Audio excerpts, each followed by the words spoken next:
my friends, today the occupiers remain active along the entire front line. But let's start with the Kherson direction. There is hope for the advancement of our forces after expanding their bridgehead because this direction is the least fortified. And here is the worst situation for the Russians.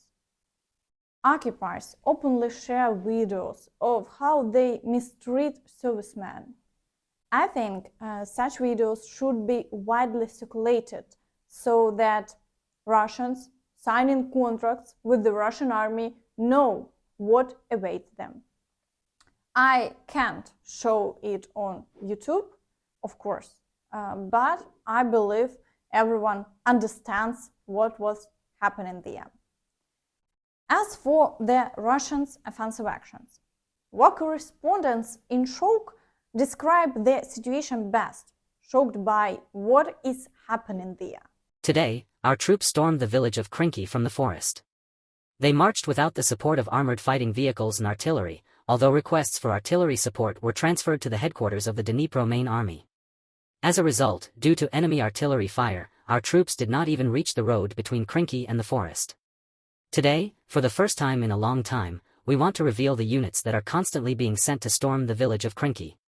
These are the 328th Airborne Assault Regiment, the 104th Airborne Rifle Division, the 26th Motorized Rifle Regiment, the 70th Motorized Rifle Division, the 144th Motorized Rifle Brigade, and the 801st Motorized Rifle Brigade. These units are already exhausted, there are no people willing to go on assaults. The morale of the personnel is depressed.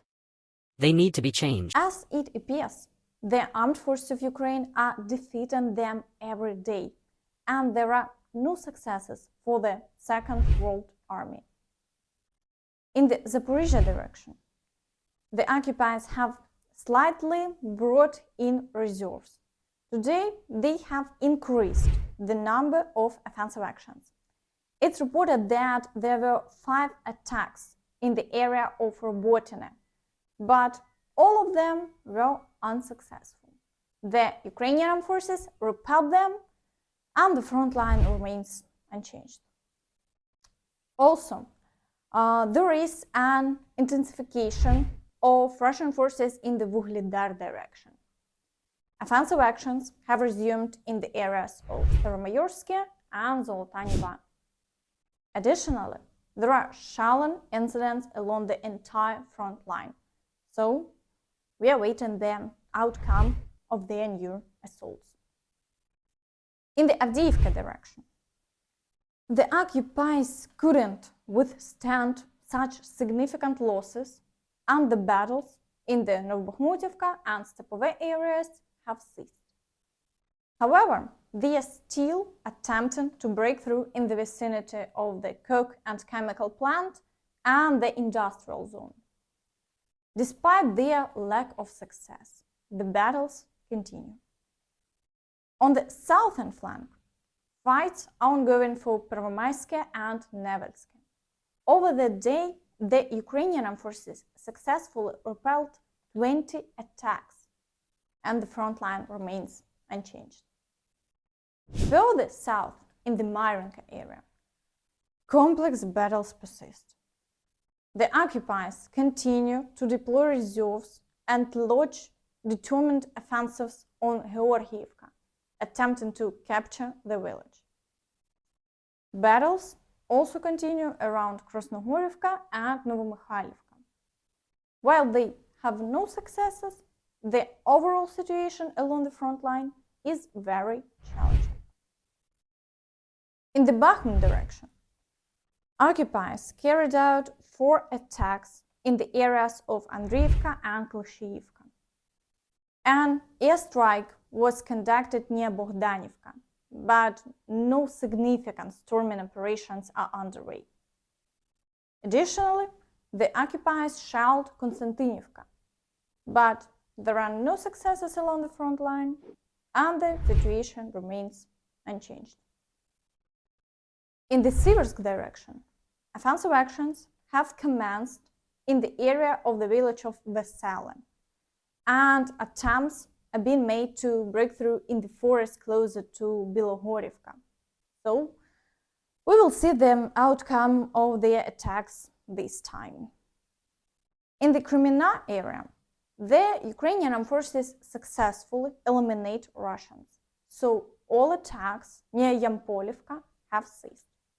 Currently, there are battles only near Makivka. Over the day, 4 attacks have been repelled. There are no successes, and the front line remains unchanged. In the Svatove area, occupiers continue to show no activity, and their situation remains unchanged. In the Kupiansk direction, the assaults on Synkivka persist without cessation. Over the day, 6 attacks have been successfully repelled, and attempts to capture the village continue, but there are no successes. Although today there are expectations that they will bring in new reserves and initiate new assaults with a significant amount of both equipment and manpower. Therefore, we are awaiting to see how events will unfold further. For now, it's clear that the Ukrainian armed forces have the upper hand. Moreover, foreign analysts Julian Repke suggests that the advance near Kupiansk has partially halted, and the Russians have shifted to a defensive stance. Journalist Julian Repke, since the end of December, Russian troops have stopped large-scale attacks by armored vehicles on the village of Synkivka in the Kharkiv region. They tried to take this settlement in order to advance further to Kupiansk. For about 2 weeks now, only individual infantry units have been attacking there, without the support of armored vehicles. That the Russians couldn't capture Kupiansk is indeed a positive note. However, to free the entire Ukrainian territory, more weaponry is needed. Unfortunately, today, the United States has completely halted all assistance to Ukraine. Updates on military assistance to Ukraine. I mean, has the well really run dry here, or what does it look like? We have issued the last drawdown package that we had funding to support, and that's why it's critical that Congress move on that national security supplemental request and we get more funding. The assistance that we provided has now ground to a halt. The attacks that the Russians are conducting are only increasing. And now, as I talked about earlier this week, they're using North Korean ballistic missiles to do their dirty work. So the need is acute right now, particularly in these winter months. Also, fighters from the 5th Separate Assault Kiev Brigade showcased their operation of a combat ground drone controlled by experienced operators. The robotic armored IronClad effectively operates against enemy positions. The vehicle reached speeds of up to 20 kilometers, equipped with a television camera and a combat turret. Brigade fighters noted that with enthusiasm reminiscent of sci-fi movies, they are embracing the latest developments of Ukrainian engineers, providing valuable assistance to our troops on the battlefield.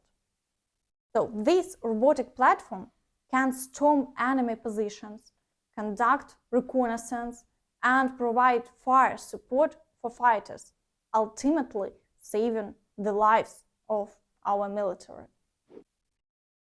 Meanwhile, the entire southern part of Russian Saint Petersburg is engulfed in incredible smoke from a fire at the Wildberries warehouse. The fire has already spread over 50,000 square meters. Several days prior, Russian law enforcement conducted raids on these warehouses, searching for migrants evading service in the Russian army. So local media speculates that the fire may have been a result of deliberate arson. However, the failures for the Russian Federation didn't end there.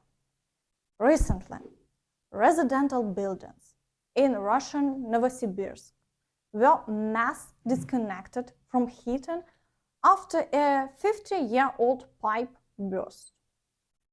Over 200 residential buildings were left without heating and hot water in Novosibirsk due to the breakdown in the main heating network. Meanwhile, the nighttime air temperature was minus 17 degrees Celsius.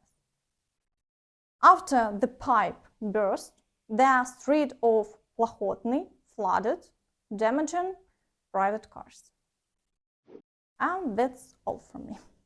Don't forget to like this video, subscribe to the channel, and hit the notification bell to stay updated on all the latest news. Thank you for watching, and see you next time. Bye bye.